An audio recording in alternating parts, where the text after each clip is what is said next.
Lymphedema is a chronic condition. We currently have about 25,000 patients on our caseload in the whole of Wales. The symptoms that you have are swelling, can occur anywhere in the body, but 80% of the patients that we see currently on the caseload have lower limb swelling. The consequences of the swelling can be cellulitis, which is a skin infection. Wounds can develop if it's not managed, and of course you can't get your shoes on and you could fall.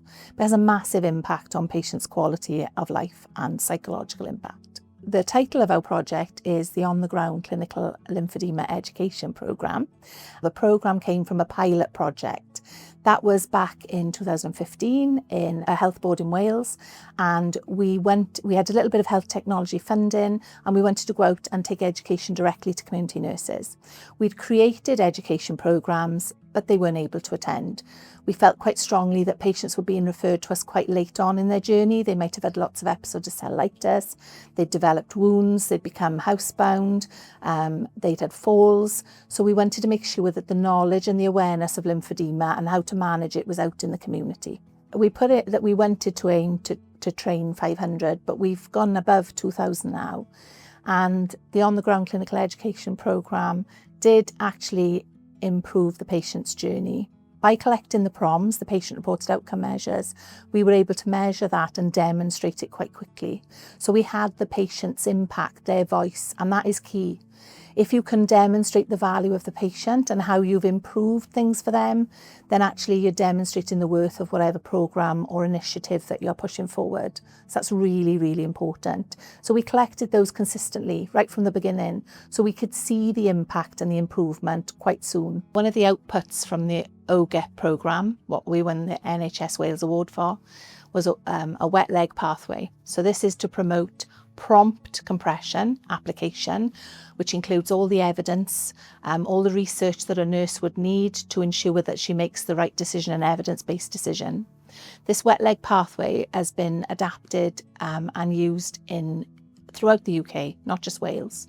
So we actually know that it's been embedded into pathways in community services in England and also in Scotland. It's been put into a chapter in German in a book.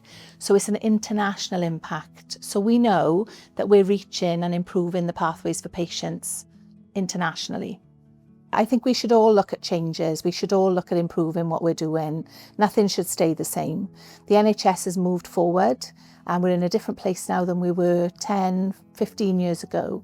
So I think if you see something that you think can be changed, collect the baseline. That's probably the most important thing that I never was taught as a nurse. You know, what are you trying to improve? Collect what the problem is first, get the baseline, and then make sure and take advice on the data that you're going to collect as part of that project. So remember to look at the financial impact.